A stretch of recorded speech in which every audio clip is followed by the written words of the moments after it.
பிதா, குமாரன், பரிசுத்த ஆவியின் நாமம் நம்மை ஆசீர்வதித்து காப்பதாக. ஆமேன். இந்த ஆராதனைக்கு ஆரம்பமாக நாம் 252வது ஞானப்பாடலின் 5 கவிகளையும் பாடுவோம். ஞானப்பாடலின் 252. கழித்து பாடு தேவ இரக்கத்தை, நன்றாய் கொண்டாடு மெய் சபையே, உன்னை வரவழைத்து தயவாக தேடினோர் அன்பை துதிப்பாயாக, தேடினோர் அன்பை துதிப்பாயாக என்ற 252வது ஞானப்பாடலின் 5 கவிகளையும் பாடுவோம்.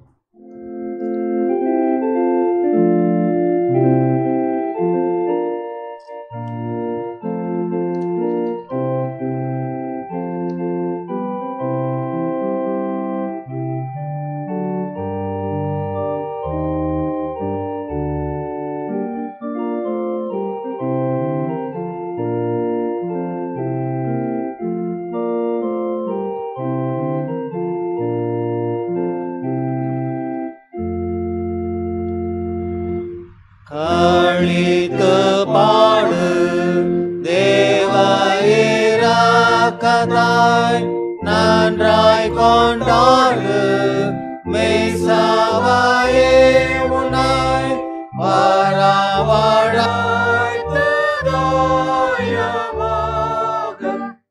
தேடினோர் அன்பை துதிப்பாயாக, தேடினோர் அன்பை துதிப்பாயாக.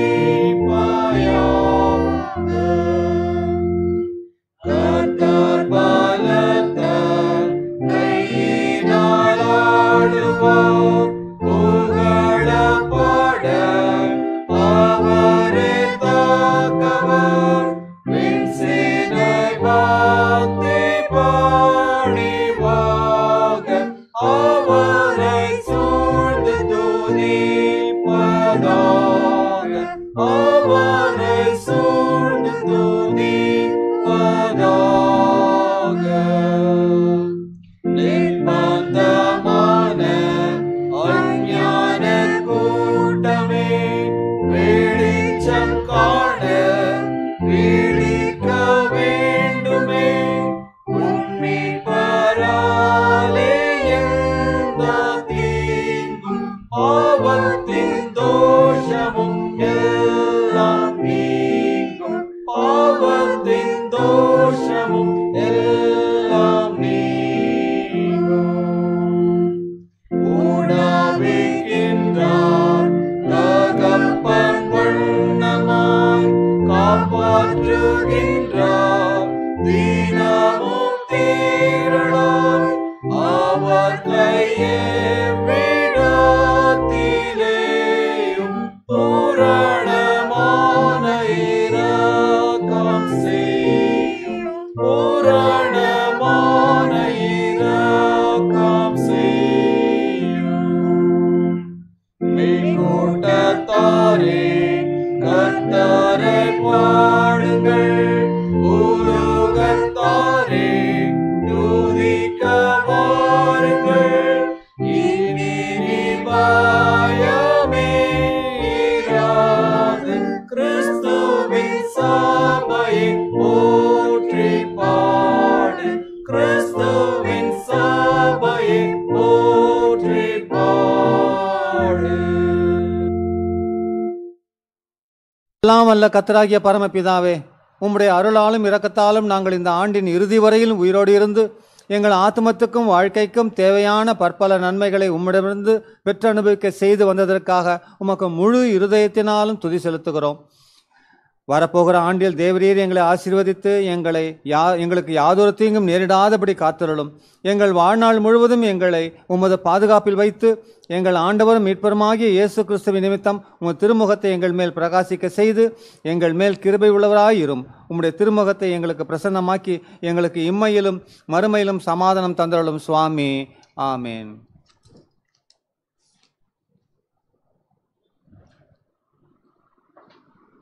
புத்தாண்டை துவக்கும் ஆலய ஆராதனைக்கு ஆரம்பமாக நாம் மீண்டுமாக 313வது ஞானப்பாட்டை பாடுவோம். ஞானப்பாட்டு எண் 313.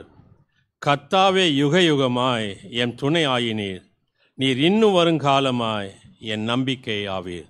313வது ஞானப்பாட்டை பாடுவோம்.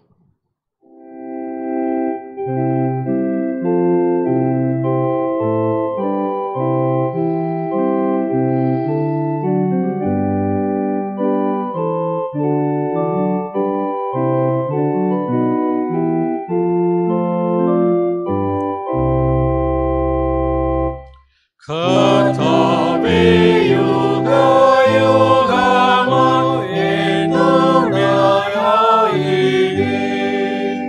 நீர் இன்னும் வரும் காலமாய் என் நம்பிக்கையாவே.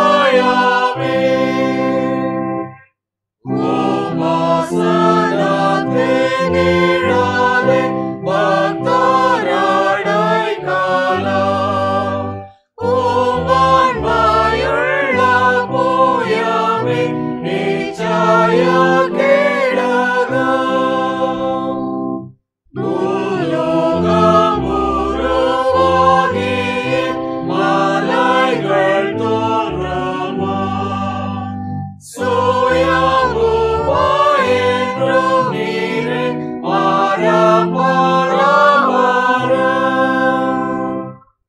ஆயிரம் ஆண்டு உமக்கு ஓர் நாளைப் போலாமே. யுகங்கள் தேவரீருக்கு உரிமை கோபமே. சாவுக்குள்ளான மானிடர் நிலைக்கவே மாட்டார். உலர்ந்த பூவைப் போலவும் உதிர்ந்து போகிறார். கர்த்தாவே யுக யுகமாய் என் துணையாயினீர். நீர் காட்டில் நற்சகாயரும் என் நித்திய பீடமே. நாம் பொருள் உணர்ந்தவர்களாக ஞான சங்கீதங்களின் புத்தகத்தில் 103வது சங்கீதத்தை நாம் மாறி மாறி நாம் வாசிப்போம். சங்கீதம் 103. என் ஆத்துமாவே கர்த்தரை ஸ்தோத்திரி, என் முழு உள்ளமே அவருடைய பரிசுத்த நாமத்தை ஸ்தோத்திரி. என் ஆத்துமாவே கர்த்தரை ஸ்தோத்திரி, அவர் செய்த சகல உபகாரங்களை மறவாதே. அவர் உன் அக்கிரமங்களெல்லாம் மன்னித்து உன் நோய்களெல்லாம் குணமாக்கி பிராணனை அழிவுக்கு விலக்கி மீட்டு உன்னை கிருபையினாலும் இரக்கங்களினாலும் முடிசூட்டி நன்மையினால் உன் வாயை திருப்தியாக்குகின்றார். கழுகுக்கு சமானமாய் உன் வயது திரும்ப வால வயது போலாகிறது. கர்த்தர் நீதியையும் நியாயத்தையும் செய்கிறார். அவர் தமது வழிகளை மோசேக்கும் தமது கிரியைகளை இஸ்ரேல் புத்திரருக்கும் தெரிய பண்ணினார். கர்த்தர் உருக்கமும் இரக்கமும் நீடிய சாந்தமும் மிகுந்த கிருபையும் உள்ளவர். அவர் எப்போதும் கடிந்து கொள்ளார், என்றைக்கும் கோபம் கொண்டிரார். அவர் நம்முடைய பாவங்களுக்கு தக்கதாக நமக்கு செய்யாமலும் நம்முடைய அக்கிரமங்களுக்கு தக்கதாக நமக்கு சரி கட்டாமலும் இருக்கிறார். பூமிக்கு வானம் எவ்வளவு உயரமாய் இருக்கிறதோ அவருக்கு பயப்படுகிறவர்கள் மேல் அவருடைய கிருபையும் அவ்வளவு பெரிதாய் இருக்கிறது. மேற்குக்கும் கிழக்குக்கும் எவ்வளவு தூரமோ அவ்வளவு தூரமாய் அவர் நம்முடைய பாவங்களை நம்மை விட்டு விலக்கினார். தகப்பன் தன் பிள்ளைகளுக்கு இறங்குவது போல கர்த்தர் தமக்கு பயந்தவர்களுக்கு இறங்குகின்றார். நம்முடைய உருவம் இன்னதென்று அவர் அறிவார், நாம் மண் என்று நினைவு கூறுகிறார். மனுஷனுடைய நாட்கள் புல்லுக்கு ஒப்பாய் இருக்கிறது, வெளியின் புஷ்பத்தை போல பூக்கின்றான். மேல் வீசின உடனே அது இல்லாமல் போயிற்று, அது இருந்த இடமும் இனி அதை அறியாது. கர்த்தருடைய கிருபையோ அவருக்கு பயந்தவர்கள் மேலும் அவருடைய நீதி அவள் பிள்ளைகளுடைய பிள்ளைகள் மேலும் அனாதியாய் என்றென்றைக்கும் உள்ளது. அவருடைய உடன்படிக்கையை கைக்கொண்டு அவருடைய கட்டளைகளின்படி செய்ய நினைக்கிறவர்கள் மேலேயே உள்ளது. கர்த்தர் வானங்களில் தமது சிங்காசனத்தை ஸ்தாபித்திருக்கின்றார். அவருடைய ராஜரீகம் சர்வதையும் ஆளுகிறது. கர்த்தருடைய வார்த்தையை கேட்டு அவருடைய வசனத்தின்படி செய்கிற பலத்த சௌரியவான்களாகிய அவருடைய தூதர்களே, அவரை ஸ்தோத்திரியுங்கள். கர்த்தருக்கு பிரியமானதே செய்து அவர் பணிவிடைக்காரராய் இருக்கிற அவருடைய சர்வ சேனைகளே, கர்த்தரை ஸ்தோத்திரியுங்கள். கர்த்தர் ஆளுகிற எவ்விடங்களிலும் உள்ள அவருடைய சகல கிரியைகளே, அவரை ஸ்தோத்திரியுங்கள். என் ஆத்துமாவே கர்த்தரை ஸ்தோத்திரி. பிதாவுக்கும் குமாரனுக்கும் பரிசுத்தாவியானவருக்கும் மகிமை உண்டாவதாக. ஆமென். நாம் மீண்டுமாக கடவுளுடைய நாமத்தை மகிமைப்படுத்தக்கூடியவர்களாக இந்த ஆண்டு முழுவதும் கர்த்தர் நம்மை வழிநடத்தினதை நினைவு கூர்ந்து புதிய ஆண்டை நாம் எதிர்நோக்கி கொண்டிருக்கக்கூடியவர்களாக ஞானப்பாட்டு புத்தகத்திலே 354வது ஞானப்பாட்டை நாம் பாடுவோம். ஞானப்பாட்டு எண் 354. கார் இருளில் நேச தீபமே, நடத்துமேன். வேறொளி இல்லை வீடும் தூரமே நடத்துமேன். நீ தாங்கினால் தூர காட்சி ஆசியேன். ஒரு அடி மட்டும் என் முன் போதுமே. 354வது ஞான பாட்டு.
கண்களை மூடி ஆண்டவரிடத்தில் நாம் ஜெபிப்போம். ஆண்டவரே, இந்த 2024 ஆண்டில் எங்கள் வாழ்க்கையில் எத்தனை விதமான ஏமாற்றங்கள், எத்தனை விதமான சோர்வுகள், எத்தனை விதமான மரண படுக்கைகள், இவைகள் எல்லாம் எங்களை ஆசிர்வதித்தீரே. எங்களுக்கு யாதொரு சேதமும் நேரிடாமல் பாதுகாத்து புதிய ஆண்டை துவங்குவதற்கு நீர் கொடுத்திருக்கூடிய அந்த கிருபைகளுக்காக நன்றி என்று சொல்லுவோம். தினந்தோறும் இந்த 2024 ஆண்டிலே வாயில எத்தனை விதமான தீமையான வார்த்தைகள், கர்த்தருக்கு விரோதமான எண்ணங்கள், சிந்தனைகள், ஆண்டவரே எங்களுக்கு தயவாய் மன்னியும் என்று சொல்லி கேட்போம். சரீரத்தில் எத்தனை விதமான சுகவினங்கள் இருந்த போதிலும், மருத்துவர்களால் கைவிடப்பட்ட சூழ்நிலைகளிலும் கலங்காதே, திகையாதே. நான் தேவன், நீ போகும் இடமெல்லாம் உன் தேவனாகிய கர்த்தராகிய நான் உன்னோடு கூட இருக்கிறேன் என்று சொல்லி மோசேக்கு சொன்னதை போல யோசுவாவுக்கு சொல்லி எங்களை ஆறுதல் படுத்தின நாட்களுக்காக நன்றி கப்பா. ஆண்டவரே, இந்த 2025 ஆண்டு எங்கள் வாழ்க்கையில என்ன நடக்கும் என்பது எங்களுக்கு தெரியாது. காலங்களை அளந்து வைத்திருக்கூடிய ஆண்டவர், உமது கரத்தில் வைத்திருக்கூடிய ஆண்டவர், எங்களுக்கு இந்த புதிய ஆண்டு சகல நாட்களிலும் எங்களுக்கு ஆசீர்வாதமாய் இருக்க வேண்டும் என்று சொல்லி உம்மிடத்திலே மன்றாடுகிறோம். இந்த பரிசுத்த பீடத்தருகே நாங்கள் ஏறெடுக்கும் ஜெபத்துக்கு நீர் எங்களுக்கு பதிலை தாரும் ஆண்டவரே. எங்களை களிப்பாய் மாற்றும். அனுதினமும் ஆண்டவராக இந்த கிருபையிலே வாழ வளர எங்களுக்கு உதவி செய்தலோ ஆண்டவரே. எங்களையும் எங்களுடைய குடும்பத்தையும் எங்களுடைய பெற்றோர்களையும் எங்களுடைய பிள்ளைகளையும் எங்களுடைய உறவினர்களையும் நீர் ஆசீர்வதித்தலோ அப்பா. உமது கிருபை எங்களை என்றும் சூழ்ந்து கொள்ளட்டும். கழுகுகள் தன் குட்டிகளை தோளின் மேல் சுமப்பதை போல நீ சுமந்து இந்த 2025 ஆண்டை நான் நிறைவு செய்வதற்கு எங்களுக்கு உதவி செய்தலோ. புதிய ஆண்டை துவங்கி இருக்கின்றோம். ஆண்டவராக உமது கிருபையிலுக்காக நன்றி செலுத்துகிறோம். துதி ஸ்தோத்திரம் கனமகிமை செலுத்துகிறோம். இயேசு கிறிஸ்து நாமத்தில் வேண்டிக் கொள்கிறோம் சுவாமி. ஆமீன். உங்கள் அனைவருக்கும் இனிய புத்தாண்டு நல்வாழ்த்துக்களை தெரிவித்துக் கொள்கின்றோம். கர்த்தர் இந்த புதிய ஆண்டிலே நாம் அனைவருக்குமாக 249வது ஞானப்பட்டை அதிசயங்களை எல்லா இடமும் செய்யும் கர்த்தாவை வாக்கினால் இருதயத்திலேயும் துதியுங்கள், அவர் நாம் ஜென்மித்த நாளே முதல் இம்மட்டுக்கும் இரக்கம் செய்தார் என்று சொல்லி நன்றியுள்ள இருதயத்தோடு கர்த்தரை துதிப்போம். வாருங்கள். 249வது ஞானப்பாட்டு.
நாம் 245வது ஞானப்பாடலை பாடுவோம். 245. இம்மட்டும் தேவக்கிருபை அடியேனை ரட்சித்து இக்கட்டிலும் என் ஜீவனை அன்பாய் பராமரித்து தயவாய் நடத்திற்று இம்மட்டும் சுவாமி எனக்கு சகாயம் செய்து வந்தார் என்ற 245வது ஞானப்பாடலை பாடுவோம்.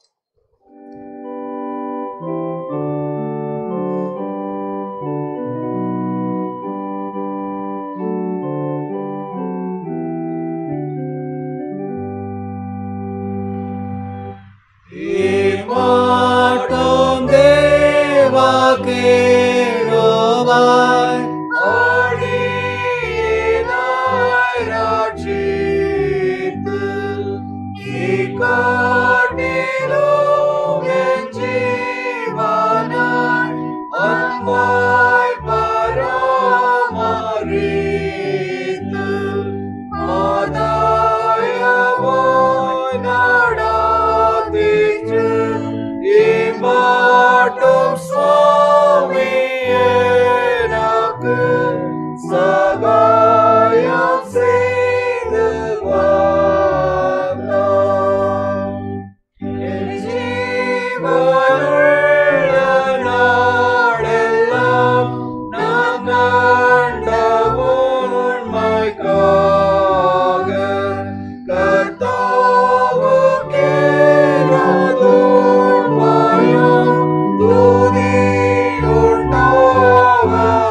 மீது வாரும் என் இயேசுவின் காயங்களில் மூடிய என்னை காரும் கிறிஸ்தின் இரத்தம் நீதியும் எக்காலமும் எவ்விடமும் என்னை ரட்சிக்க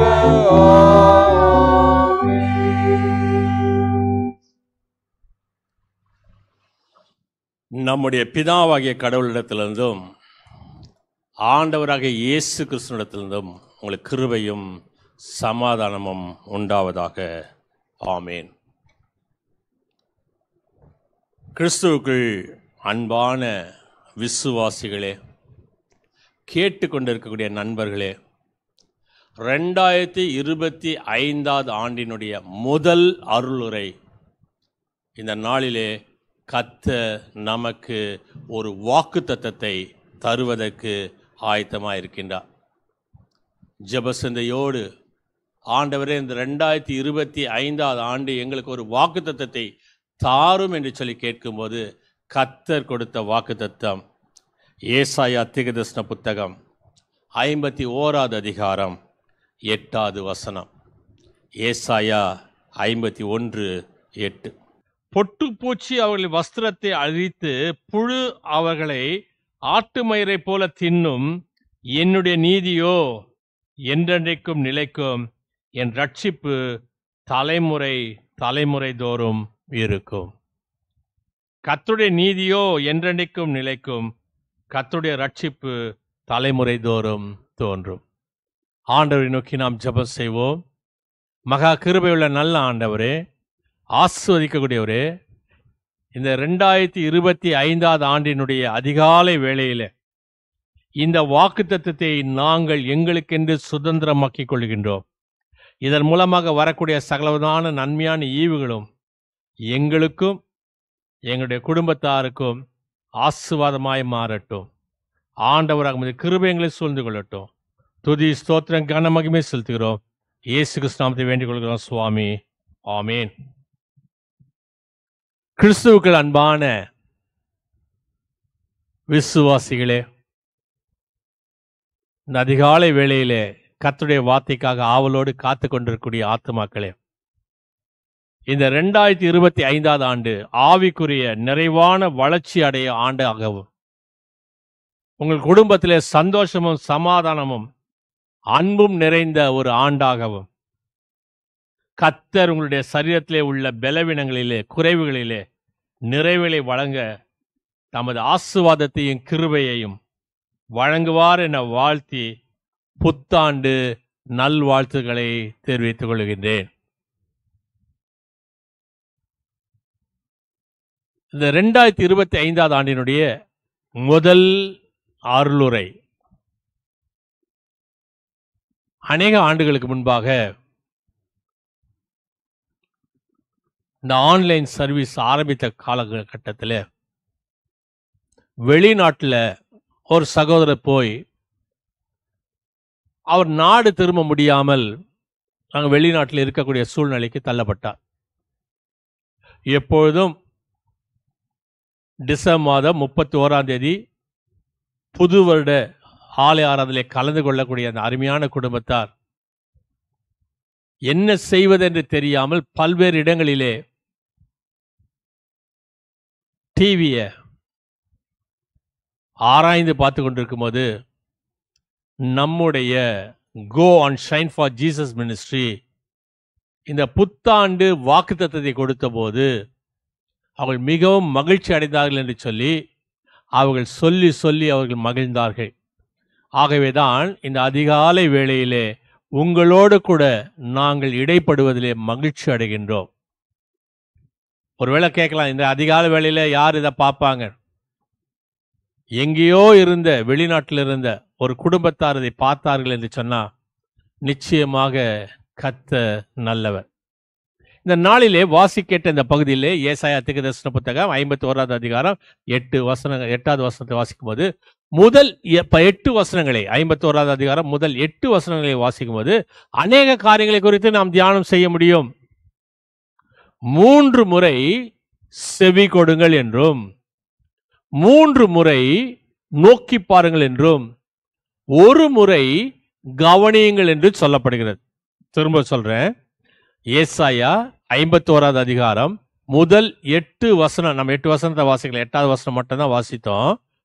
அந்த முதல் 8 வசனத்தை வாசித்தால் 3 முறை செவி கொடுங்கள் என்றும் 3 முறை நோக்கி பாருங்கள் என்று சொல்லி 1 முறை கவனிங்கள் என்று சொல்லி கூறப்படுகிறது.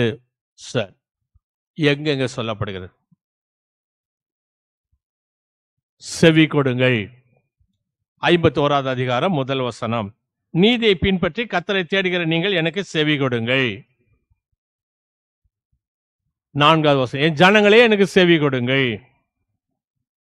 7வது வசனம், நீதி அறிந்தவர்களே என் வேதத்தை இருதயத்தில் பதித்திருக்க ஜனங்களே எனக்கு செவி கொடுங்கள். 3 முறை செவி கொடுங்கள். 3 முறை நோக்கி பாருங்கள். முதல் வசனம், நீதியை பின்பற்றி கர்த்தரை தேடுகிற எனக்கு செவி கொடுங்கள். நீங்கள் வெட்டி எடுக்கப்பட்ட கன்மலையும் நீங்கள் தோண்டி எடுக்கப்பட்ட துறவின் குழியையும் நோக்கி பாருங்கள். 2வது வசனம், உங்கள் தகப்பனாகிய ஆபிரகாமையும் உங்களை பெற்ற சாராளையும் நோக்கி பாருங்கள்.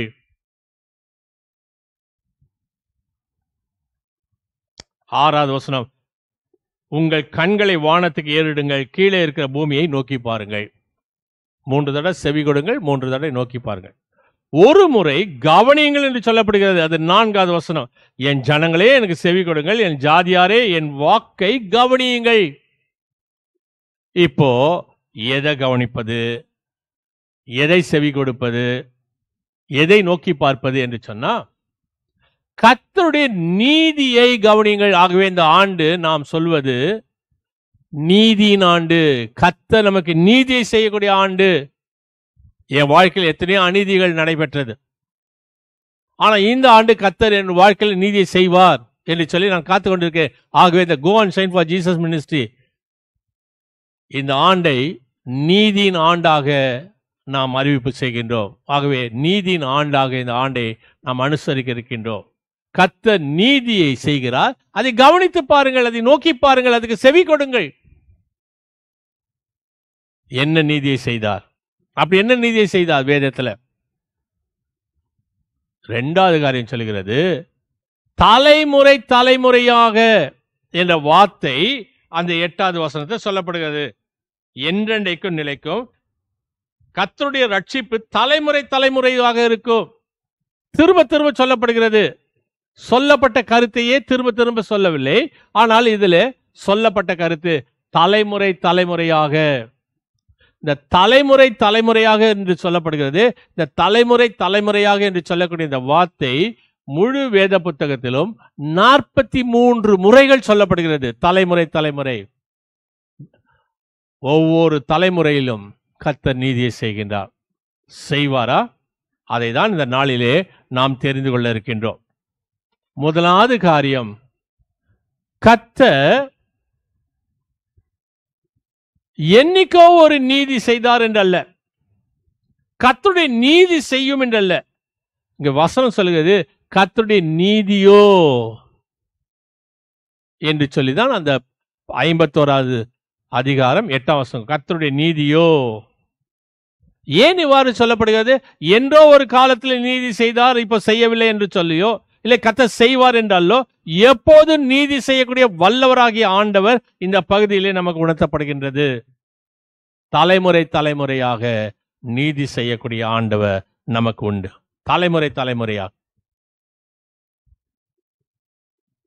முதல் காரியம், நாபோத்துக்கு நீதி செய்த ஆண்டவர். நம் அனைவருக்கும் தெரியும், சம்பவம் தெரியும். 1 ராஜாக்கள் புத்தகம் 21வது அதிகாரத்துல ஆகாப் ராஜா பொழுது போலன்னு சொல்லிட்டு உலாத்தி கொண்டிருந்தா பக்கத்துல வந்து தெரியுது என்ன, ஒரு அருமையான திராட்சை தோட்டம், அருமையாய் பராமரித்த ஒரு தோட்டம். இந்த தோட்டத்தை தன்னுடைய வீட்டினுடைய கீரை தோட்டமாக மாற்ற வேண்டும், கிச்சன் கார்டனாக மாற்ற வேண்டும் என்று நினைக்கின்றான் இந்த ஆகாப் ராஜா. நாபத்தை அழைக்கின்றான், லேண்ட் ஓனர். அந்த தோட்டத்தை எனக்கு கொடுத்துட்டு நான் உனக்கு மற்ற இடத்துல மாற்றி ஏற்பாடு தர முடியாது. என்னுடைய பிதாக்களுடைய சுதந்திரத்தை நான் எப்படி கொடுப்பது? கொடுக்க முடியாது என்று சொல்லி ராஜாவுக்கு எதிர்ப்பு தெரிவிக்கின்றான். அந்த காலத்துல ராஜாவுக்கு எதிர்ப்பு தெரிவிக்க முடியும். அந்த காலத்திலே செய்ய முடியும்னா இந்த காலத்துல செய்ய முடியாதா? ஆனா இந்த காலத்துல எல்லாத்துக்கும் தலையாட்டிட்டு போறோம்.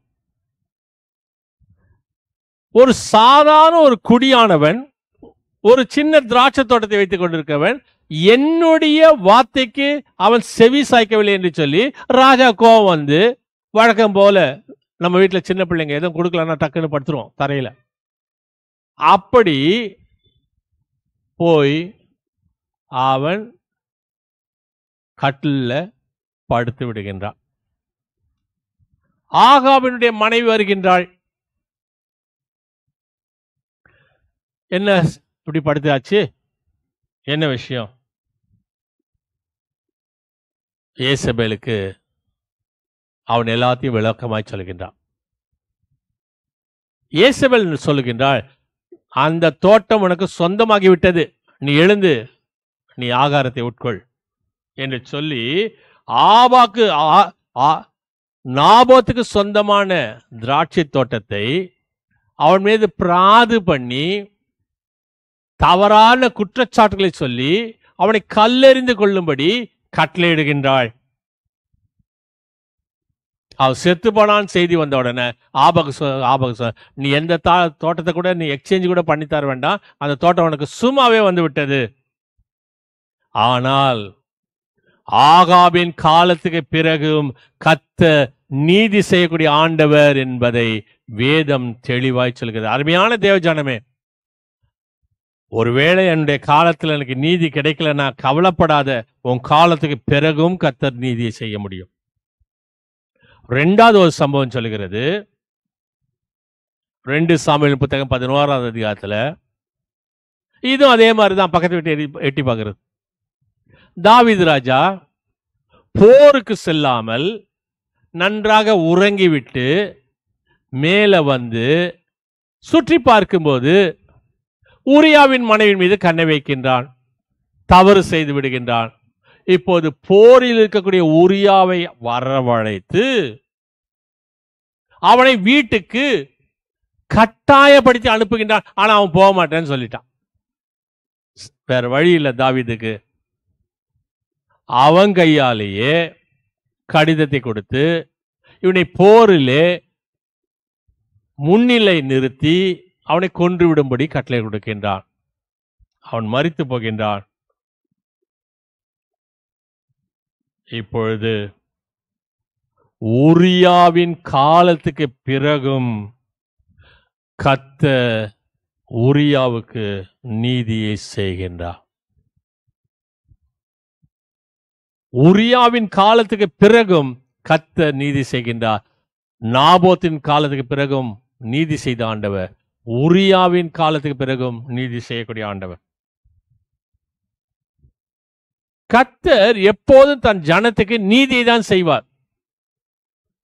நம்ம சொல்லுவோம், ஒரு கண்ணில் வெண்ணெய் ஒரு கண்ணில் சுண்ணாம்பு, அது மாதிரி செய்ய மாட்டார்.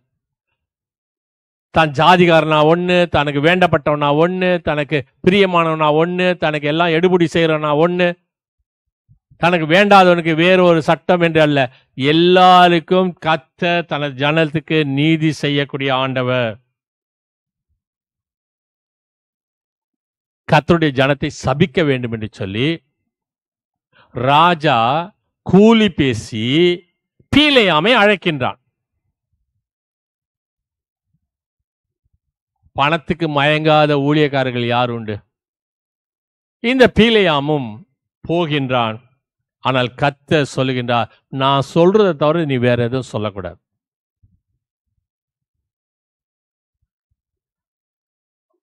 பீலேயாவுக்கு முன்பாக கர்த்தர் அமைதியாய் இருக்கவில்லை, தன் ஜனத்துக்கு நீதியை செய்தார். 3 சம்பவங்களை சொல்லியிருக்கின்றேன். நாபோத்தினுடைய காலத்துக்கு பிறகும் நீதி செய்த ஆண்டவர், ஊரியாவின் காலத்துக்கு பிறகு நீதி செய்த ஆண்டவர். இஸ்ரவேல் ஜனங்களை சபிக்க வேண்டும், கர்த்தருடைய ஜனத்தை சபிக்க வேண்டும் என்று சொல்லி கூலி பேசி அழைக்கப்பட்ட பீலேயாமுக்கு முன்பாக தன் ஜனத்துக்கு நீதி செய்த ஆண்டவர் உனக்கு உண்டு, இந்த ஆண்டு முழுவதும் உண்டு. கர்த்தர் உன்னை வழி நடத்துவார். இன்று உன் நிலைமை எப்படி இருந்தாலும் சரி, உன் சொத்துக்களை அபகரிக்கப்பட்டாலும் சரி, உன் வீட்டை அபகரித்தாலும் சரி, உன் உடைமைகளை பட்சத்தாலும் சரி, அனைவரையும் சங்காரம் செய்வார் கர்த்தர். நீதி நியாயம் செய்வார். இதை உன் கண்கள் காணாவிட்டாலும் உன் பிள்ளைகளுடைய கண்கள் அதை காணும். கர்த்தர் நின்று கணக்கு கேட்பார். கர்த்தருடைய நீதியோ என்றென்றைக்கும் நிலைக்கும். இரண்டாவது காரியம் சொல்கிறது, கர்த்தருடைய நீதியோ அவருடைய ரட்சிப்பு தலைமுறை தலைமுறையாக இருக்கும். ரட்சிப்பு என்று சொல்வது விடுதலை, மீட்பு. மீட்பு அருளக்கூடியவர். மீண்டும் கர்த்தர் உனக்கு பெரிய ஒரு விடுதலையை, பெரிய மீட்பை உனக்கு அனுப்புகின்றார். 3 காரியங்களை நான் சொல்ல முடியும்.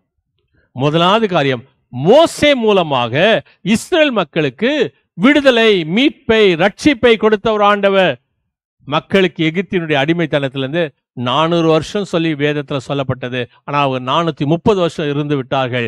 அந்த அடிமைத்தனத்திலிருந்து ஒரு ரட்சிப்பு, ஒரு விடுதலை வாழ்வு. இஸ்ரேலை விட்டு ஓடி போவோம் என்று கர்த்தர் அவளுக்கு துணை நின்று எகிப்தியருக்கு விரோதமாக யுத்தம் பண்ணுகின்றார். எகிப்திய சொல்லும் அளவுக்கு அவருடைய நியாயம் நீதி விளங்கினது. இஸ்ரேலை விட்டு நாம் ஓடி போவோம், இந்த இஸ்ரேல் ஜனங்களோடு கர்த்தர் இருக்கின்றார் என்று சொல்லி எகிப்தியர்கள் அவரை விட்டு ஓடி போகின்றார்கள். யாத்ராகம புத்தகம் 14வது அதிகாரம் 25வது வசனம் சொல்லுது, உன்னை காண்கிறவர்கள் கர்த்தர் அவளுக்காக வழக்காடுகின்றார் என்று சொல்லக்கூடிய அளவுக்கு கர்த்தருடைய கை வல்லமை உள்ளது. அந்த கை இந்த ஆண்டு முழுவதும் உனக்கு நீதியையும் நியாயத்தையும் செய்யும். அது தலைமுறை தலைமுறையாக செய்யும். இரண்டாவது காரியம் சொல்கிறது, மோசேயின் மூலமாக இஸ்ரேல் ஜனங்களுக்கு ஒரு விடுதலை. இரண்டாவது காரியம் சொல்கிறது, எஸ்தர் மூலமாக யூத ஜனங்களுக்கு ஒரு விடுதலை கிடைக்கப்படுகிறது. எஸ்தர் மூலமாக நம் எல்லாருக்கும் தெரியும், மொர்தெகாய் வாசல் காக்கிறவன். ஆமான் உள்ளே போய் வெளியே வரும்போது அவருக்கு வணக்கம் சொல்லவில்லை, மரியாதை செலுத்தவில்லை என்பதற்காக அந்த ஒரு மனிதனை அழிப்பதற்கு பதிலாக இஸ்ரவேலே ஜனத்தை, யூத ஜனத்தை அழிக்க வேண்டும் என்று சொல்லக்கூடிய சூழ்நிலையில எஸ்தர் 6, 7, 8 அதிகாரங்களை நம்ம படித்தோம் என்று சொன்னால், கர்த்தர் எஸ்தர் மூலமாக இந்த யூத ஜனங்களுக்கு ஒரு மீட்பை, ஒரு விடுதலையை, ஒரு ரட்சிப்பை அருளுகின்றார். ஒரு பெண்ணினால் ஒரு விடுதலை கிடைக்கின்றது. அருமையான தேவ ஜனமே, உன்னை அழிக்க வேண்டும் என்று நினைத்து ஒரு கூட்டம் எழும்பினால் நீ கவலைப்படாதே. உன்னை அழிக்க நினைப்பவர்களுக்கு கர்த்தர் ஒரு பாடத்தை புகட்டுவா, உனக்கு ஒரு நீதியையும் நியாயத்தையும் செய்வா, ஒரு விடுதலை உனக்கு தருவா. மோசே மூலமாக இஸ்ரேல் ஜனங்களுக்கு விடுதலை, எஸ்தர் மூலமாக யூதர்களுக்கு விடுதலை. மூன்றாவது ஒரு சம்பவம் சொல்லுகிறது, இயேசு கிறிஸ்து மூலமாக விடுதலை, இயேசு கிறிஸ்து மூலமாக ரட்சிப்பு. பாவ அடிமைத்தனத்தில் இருக்கக்கூடிய நமக்கு அவருடைய இரத்தத்தினால் ரட்சிப்பு, விடுதலை, பாவத்திலிருந்து விடுதலை. 1 யோவான் 1:7 வசனம் சொல்லுது, இயேசு கிறிஸ்து ரத்தம் சகல பாவங்களை நீக்கி நம்மை சுத்திகரிக்கும். இந்த ஆண்டவரை தான் சங்கீதக்காரன் சொல்வதை போல தலைமுறை தலைமுறையாக நீதி செய்கின்றவர், தலைமுறை தலைமுறையாக ரட்சிக்கிறவர், தலைமுறை தலைமுறையாக அடைக்கலமானவர். அவர் நேற்றும் இன்றென்றும் மாறாதவர். அவர் நீதி உள்ள தேவன். இந்த 2025 ஆண்டு என்னுடைய வாழ்க்கையில் எப்படி இருக்கும் என்று கலங்காதே. கர்த்தர் மேல் பாரத்தை வைத்து விடு. கலங்கி தவிக்காதே. அவரே உன்னை ஆதரிப்பார், ஒரு அதிசயம் செய்வார். நீதிமானை தள்ளாட விட மாட்டார், நித்தமும் காத்து வழி நடத்துவார் என்று பாடகன் பாடுவதை போல கர்த்தர் இந்த ஆண்டு அனைத்து நாட்களிலும் உங்கள் வாழ்விலே நீதியை நிலைநாட்டுவார். இந்த ஆண்டு go and shine for Jesus ministry சார்பாக இது நீதியின் ஆண்டாக, நியாயத்தின் ஆண்டாக, கர்த்தர் உங்களுடைய வாழ்க்கையிலே மீட்டு ரட்சித்து இந்த வாழ்வை பெற உங்கள் வாழ்க்கையை கர்த்தருக்கு ஒப்பு கொடுங்கள். கர்த்தருடைய ஆசீர்வாதம் உங்களோடு நிலைத்து நிற்கும். ஆண்டவரை நோக்கி நாம் ஜெபம் செய்வோம். மகா கிருபையுள்ள நல்ல ஆண்டவரே, ஆசீர்வதிக்கூடியவரே, இந்த வாக்குத்தத்தம் இந்த ஆண்டு எங்களுடைய வாழ்க்கையில பெரிய காரியங்களை செய்யட்டும். ஆண்டவராக இந்த கரங்களை வழி நடத்தும். ஆண்டவராக நீதாமே எங்களை ஆசீர்வதித்தலும். துதி ஸ்தோத்திரம் கன மகிமை செலுத்துகிறோம். இயேசு கிறிஸ்து நாமத்தை வேண்டிக் கொள்கிறோம் சுவாமி. ஆமீன். நம்முடைய ஆண்டவராக இயேசு கிறிஸ்துவின் கிருபையும் பிதாவாக தேவனுடைய அன்பும் பரிசுத்தாவுடைய ஐக்கியமும் ஆசீர்வாதம் வழி நடத்தலும் சதா காலத்திலும் உங்கள் அனைவரோடும் இன்று என்று இருப்பதாக. ஆமீன். கிறிஸ்துவுக்குள் பிரியமான விசுவாசிகளே, இந்த வாக்குத்தத்தம் நான் உங்களோடு கூட இந்த நாளிலே பகிர்ந்து கொண்டேன். இந்த வாக்குத்தத்த அட்டை உங்களுக்கு வேண்டும் என்று சொன்னால் உங்களுடைய விலாசத்தை எங்களுக்கு அனுப்புங்கள். உங்களுடைய எங்களோடு கூட நீங்கள் தொடர்பு கொள்ளுங்கள். இவைகளை உங்களுக்கு நாங்கள் இலவசமாய் அனுப்பி வைக்கின்றோம். கர்த்தருடைய நீதியோ என்றென்றைக்கும் நிலைக்கும். கர்த்தருடைய கிருபையோ ரட்சிப்போ தலைமுறை தோறும் இருக்கும். கர்த்தர் உங்களை ஆஸ்வதிப்பார். சபையாருக்கு அறிவிக்க வேண்டிய காரியம், நாளை அதாவது இன்றைய நாளினுடைய 1ஆம் தேதி காலை 8:30 மணிக்கு இந்த ஆண்டினுடைய மாத பிறப்பு, வருஷ பிறப்பு, இயேசுவுக்கு பெயர் வைத்த நாள், இந்த நாளுடைய ஆலய ஆராதனை 8:30 மணிக்கு நடைபெறும். வரக்கூடிய ஞாயிற்றுக்கிழமை 5ஆம் தேதி வழக்கம் போல ஆலய ஆராதனை நடைபெறும். அனைத்து காரியங்களும் ஜெப சிந்தையோடு கலந்து கொள்ளும்படி உங்களை அன்போடு கேட்டுக்கொள்கின்றோம்.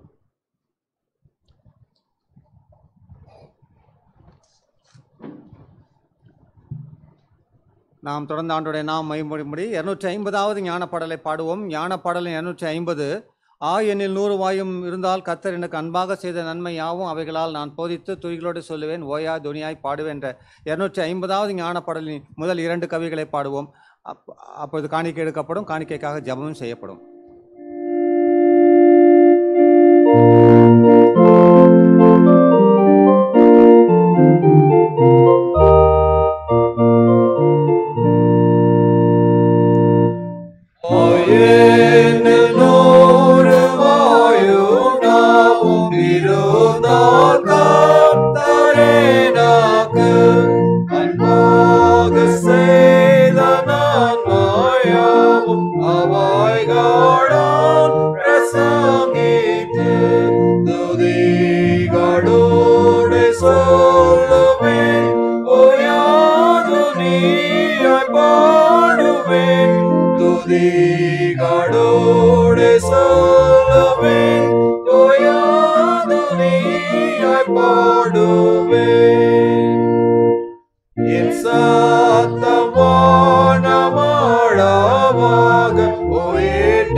இந்த ஆண்டிலே முதலாவதாக நாம் படைத்திருக்கக்கூடிய இந்த காணிக்கைகளுக்காக நாம் ஆண்டவருக்கு நன்றி செலுத்தி ஜெபிப்போம். மகா கிருபையுள்ள நல்ல ஆண்டவரே, இந்த ஆண்டிலே முதலாவதாக நாங்கள் உமக்கு படைப்பதிலே மகிழ்ச்சி அடைகின்றோம். எத்தனை விதமான செல்வப்பெருக்கு இருந்தாலும் நாங்கள் கொடுத்ததினாலே நாங்கள் மன மகிழ்வோடு உற்சாகமாய் ஆண்டவராகிய உமது ஊழியங்களுக்காக, ஆண்டவராகிய உமது ஊழியத்தை செய்வதற்காக நாங்கள் படைத்திருக்கக்கூடிய இந்த காணிக்கைகளை அங்கீகரிக்க வேண்டுமாய் கேட்கின்றோம். ஆண்டவராக நீதாமே இம்மட்டுமாய் எங்களை ஆசீர்வதித்த இம்மானுவேலர், எபினேசர் தொடர்ந்து எங்களோடு கூட தங்கி நின்று விசேஷமாக காணிக்கை படைத்திருக்கக்கூடிய ஒவ்வொரு மக்களுடைய இருதயத்துடைய விருப்பங்களையும் ஏற்றுக்கொண்டு ஆசீர்வதித்து வழிநடத்துமாய் நான் அது இயேசு கிறிஸ்துவின் பாதம் கெஞ்சி மன்றாடுகிறோம் சுவாமி. ஆமேன். தொடர்ந்து நம் ஆண்டவரை நோக்கி நாம் ஜெபம் செய்வோம்.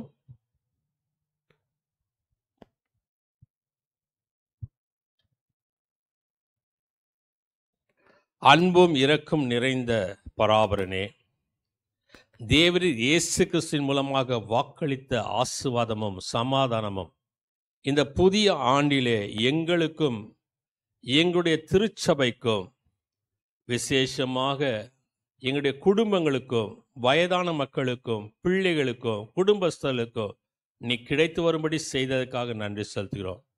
நாங்கள் எல்லோரும் இயேசுவின் நாமத்தை முன்வைத்து எங்களுடைய அன்றாட வேலையை நாங்கள் தினம்தோறும் துவங்கவும், இந்த மாதங்கள் இந்த ஆண்டினுடைய ஒவ்வொரு நாட்களும் ஒவ்வொரு மணித்துளிகளும் ஆண்டவராக உமது திருநாமம் மகிமைப்படி நாங்கள் நடக்கவும், உமது அருளை பெற்று அனுபவிக்கவும், பிறரிடம் உண்மையான அன்பு உடையவர்களாக வாழவும் எங்களுக்கு துணை செய்த வேண்டுமாய் எல்லாது இயேசு கிறிஸ்துவின் பாதம் கெஞ்சி மன்றாடுகிறோம் சுவாமி.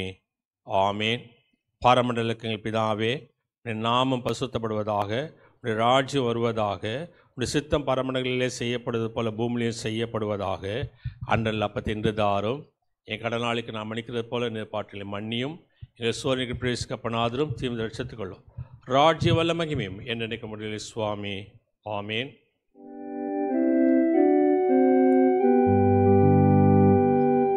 கர்த்தரானவர் உங்களோடு இருப்பாராக.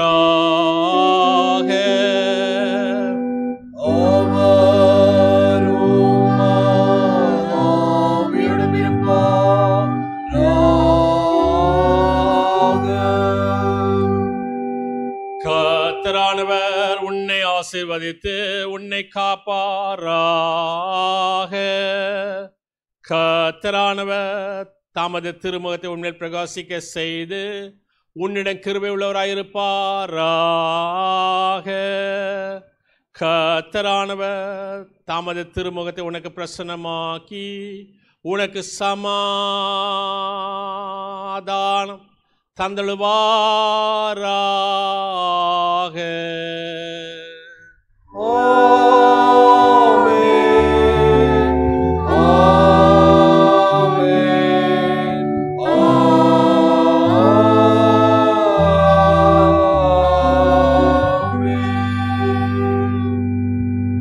இந்த ஆராதனைக்கு நிறைவாக நாம் 234வது கீர்த்தனையை பாடுவோம். கீர்த்தனை எண் 234. அனுக்கிரக வார்த்தையோட இப்போது அடியாரை அனுப்பும் ஐயா, மனமதில் தயவுறும் மகத்துவ பரனே, வந்தனம் உமக்காமேன் என்ற 234வது கீர்த்தனையை பாடுவோம்.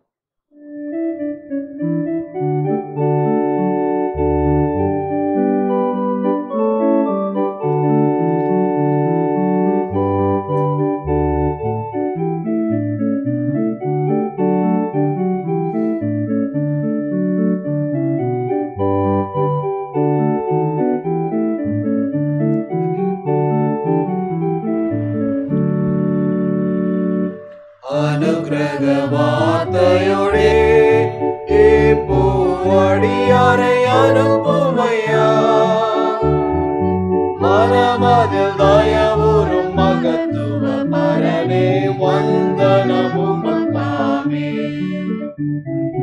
മനമതിൽ ദയവുറും മഹത്വ പരനേ, വന്ദനമുമക്കാമേ. திருநாமமதில் கேட்ட நிர்மலமாமொழிகள், சந்ததமே மதகம் மிக பலனளித்திட சாமியின் அருள் புரிவாய். சந்ததமே மதகம் மிக பலனளித்திட சாமியின் அருள் புரிவாய். தோத்திரம் புகழ் மகிமை கீர்த்தி துதி கனமினமுமக்கே, பாத்திரமே அதிசோபித பரனே, பாத சரணம் நாமே. பாத்திரமே அதிசோபித பரனே, பாத சரணம் நாமே. ஜெபம் செய்வோம். அன்பும் இரக்கம் நிறைந்த பராபரனே, தேவரீர் இயேசு கிறிஸ்துவின் வழியாக வாக்களித்த ஆசீர்வாதமும் சமாதானமும் இந்த புத்தாண்டில் எங்களுக்கும் எங்கள் அத்தியட்சர் குருமார் சபை தலைவர்கள் முதியோருக்கும் முதலியோருக்கும் கிடைத்து வரும்படி செய்தருளும். நாங்கள் எல்லோரும் இயேசுவின் நாமத்தை முன்வைத்து எங்களுடைய அன்றாட வேலையை தொடங்கவும், உமது நாமம் மகிமைப்படும்படி நடத்தவும், உமது அருளை பெற்று அனுபவிக்கவும், பிறரிடம் உண்மையான அன்புடையராய் வாழவும் எங்களுக்கு துணை செய்தருளும் சுவாமி. ஆமேன். என் ஆத்மாவே கர்த்தரை ஸ்தோத்திரி, என் முழுவதுமே பரிசுநாமத்தை தோத்திரி. என் ஆத்மாவே கர்த்தரை ஸ்தோத்திரி, கர்த்தர் செய்த சகல உபகாரம் மறவாதிரு. ஆமென். இம்மானுவேல் என்ற பெயர் அளித்து நம்மோடு கூட என்றென்னும் அரசாட்சி செலுத்தக்கூடிய நம்முடைய ஆண்டவராகிய இயேசு கிறிஸ்து இந்த ஆண்டு முழுவதும் உங்களையும் உங்கள் குடும்பத்தையும் பாதுகாத்து ஆசிர்வதித்து காப்பாராக. ஆமேன். சுவாமி கிருபையாயிரும். கிறிஸ்துவே கிருபையாயிரும். சுவாமி கிருபையாயிரும். ஆமேன். பராபரனுக்கு ஸ்தோத்திரம்.